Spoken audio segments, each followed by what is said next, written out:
Hi mga shots, happy afternoon. Natatawa lang ako. Ay, Diyos ko Lord. Itawa na lang natin mga shots. Life is good. So ngayon, ang ingay ko pala. Natutulog yung anak ko. Alas 3 na kasi tulugan niya ng pag ganitong oras. Ngayon maglilinis ako. Ang dami kong lilinisin. Bakit kaya ano? Araw-araw naman tayo naglilinis pero bakit laging may kalat? Gusto ko magpalit ng magpalit ng sopa ngayon. Kaso lang itong sopa na to matrabaho kasi ito pagpalitan eh. Kasi dami ng marami ng bakat ng kahapon dahil nga yung anak ko laging nagkakalat dito. So gusto kong palitan yung kulay niya. Ngayon, wait nga lang nag-chat si Jowa. Wait lang. Piniro ko si Jowa. Sabi ko sa kanya, babe, saan yung bra ko? Tapos sabi niya, how do I know? Ano na yung bra ko nga saan? Wait nga lang. Natatawa ako. Tinaw. Ha? Where's ate? Hapon na. Wala pa si ate. Ay, dami naman kumakagat anak. Gising na ang batuta. Nagtantrum ang bata. Wala sa mood. Monty! Nakakapasok ka ngayon sa akin, Monty. Ayan mga shots. Madaling araw na pala. 12:30 ng madaling araw na pa, hindi midnight. Baka na akong tinapay kasi nagutom ako. Tapos ngayon, ang taga kasi na yan na matulog eh. Kakain muna ako kasi magtatrabaho ako. Maglilinis ako ng bahay. Try ko magpalit ako ng sopa. Kung kakayanin ng aking power. Sana magkape. Kaso lang nung nakita ko yung asukal sa kape ko, kanina nung nagkape ko, sabi ko, wag na lang, talagang instant coffee. Hindi, na lang pala. Yung yung stick na lang pala talaga yung iinumin mo kasi ang grabe yung sugar sa instant coffee. Puro sugar nung nandoon. Kaya pala tumaba ako ng bonggang-bongga noon. Yung timbang ko parang hindi bumababa. Kasi yung sugar nga naman, kadami-dami ng sugar. Ngayon, magtiti ako. Magti na lang tayo. Tapos maglilinis ako ng bahay mga shots habang wala pa si Jowa. So, may oras pa man yata ako maglinis pa.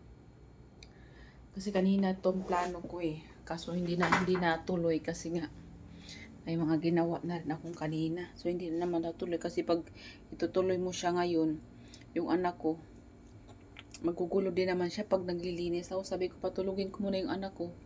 Ngayon, natulog na. So, ngayon natagagawa ng ating trabaho. Wait lang mga syas, gawa lang ako ng tea. Tapos, mag-umpisa na tayo ng ating paglilinis.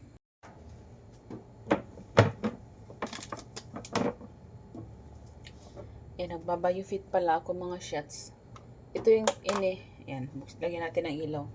Ito yung iniinom namin Jowa pag gusto namin yung, halimbawa, marami kaming kinain. Ito yung hindi naman siya every night. Ano lang siya, pag feel mo bang bloated ka. Pag bloated din ako, ito yung ginagamit ko. Magtiti lang ako. Tapos, yun na yun. So, magti tayo habang may ginagawa ako. Para, ay, shatik yan. Yan naman talaga, oh.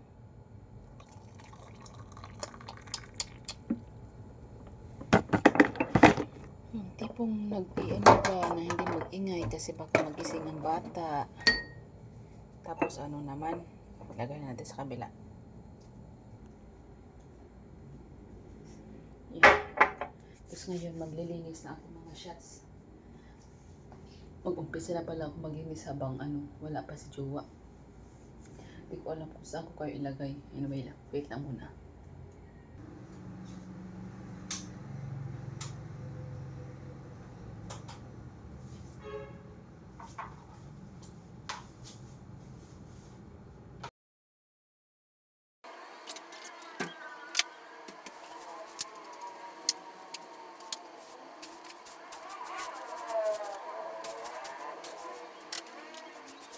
Tanggalan ko lang to ng gagamba tong aming bahay.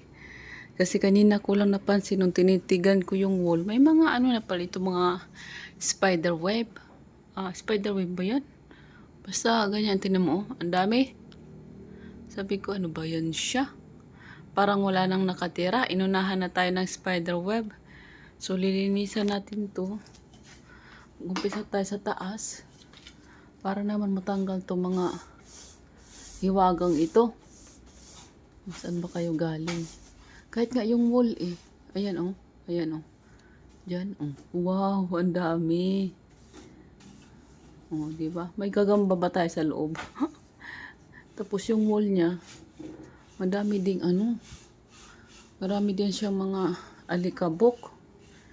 Grabe na yung panahon dito ngayon. Hindi naman ako panay naglilinis dito, but grabe yung alikabok dito sa aming area. Kasi nga tabi-tabi ng ano, ng kalsada. Linisan natin para naman mawalan sila ng bahay. Nahihilo na ba kayo sa aking video? Kasi teka pa dito. Ito gusto ko to palitan eh, wala pang akong ano, budget.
Ganyan yung tsura ng aking halamanan. So ngayon na alipanbaran din kasi ako minsan, may times na gusto kong isarado yung bintana ko. Kasi siyempre gusto ko yung nakahubad, naka walang t-shirt pag nainitan ka. Hindi ko siya magawa-gawa kasi nga itong aking halamanan, yan, nakaharang dyan sa ano. Pwede naman siyang i-close yung kortina, kaso nga lang nahihirapan ako kasi masyado siyang close doon sa dingding. So yung aking plano na naman, itong aking halamanan, saan ba kangatura ito? Inilipat ko dito siya sa kanto. Isisiksik ko siya dyan sa gilid. Tapos, yung halaman kong, ayan, malaki, ilalagay ko somewhere. So, tingnan natin kung anong magagawa ko sa aking plano ngayon, kung may magagawa tayo. Anyway, itry ko munang tanggalin siya dyan. Ay, tatanggalin ko naman ng isa-isa yung flower ko, yung halaman ko. Dito na naman tayo. Ngayon, kailangan ko naman ibaba yung mga halaman ko.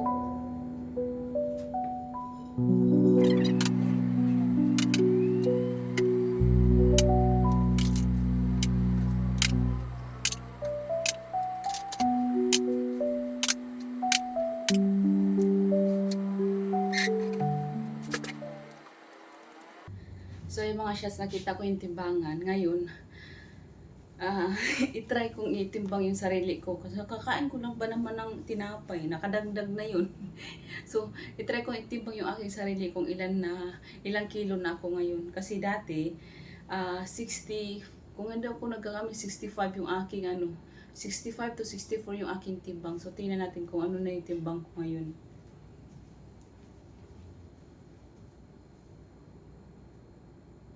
So, tingnan natin mga shots. Tama na yan, ha? Yan. Usog natin ng konti. Oh my God. Anong timbang ako? I am 61. So, meron namang changes na nangyayari. So, it's like 4 kilos nang nawala. But then again, kumain ako. So, I think pag hindi ako kumain, nasa 60 na lang ako. Which is good. Nabawasan na naman ng timbang yung ating pag-i-effort na mag-exercise. Anyway, yun yung ating current current weight. So, work hard pa. kunting pagtitiis pa sa ating pagbabike. But gusto kong magbalik sa pag-gym kasi ano ba to? Nandito pa pala to sa aking likod, nabuang. Puntan na dito pala to sa aking likod, di ko alam. Pambira. Anyway, parang natakot tuloy ko bigla. Parang feeling ko may asong sa likod ko na hindi ko alam. So, gusto kong bumalik sa gym. Hindi ko alam kung kailan ako makakabalik. Parang, hopefully next week sana, makakabalik ako mag-gym. Kasi gusto ko magbuhat-buhat ng weight. Kasi yun talaga nakakaalos ng weight. Yung magkaroon tayo ng matone yung ating body. So, watch out sa susunod ng mga kabanata. Dahan-dahan lang tayo. Anyway, dami ko na naman sinasabi. Di pa ako natapos sa aking ginagawa. Magpatuloy nga tayo mga shots sa ating ginagawa ulit mga shots. Kasi gabi na, baka mamaya abutan tayo ni Jowa nito. Kadaldal yung ginagawa ko. Ang daming mga kalukuhan.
Ngayon tuloy naguguluhan ako kung saan ko ito ilagay yung halaman na ito.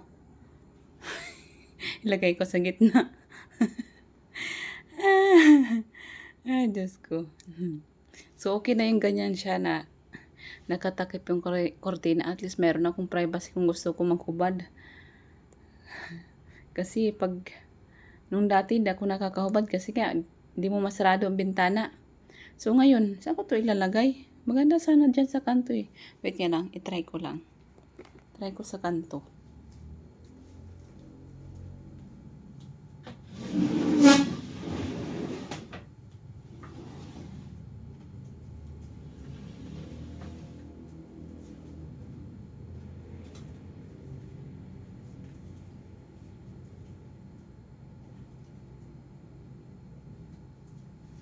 Hindi ko alam kung maganda siya dyan.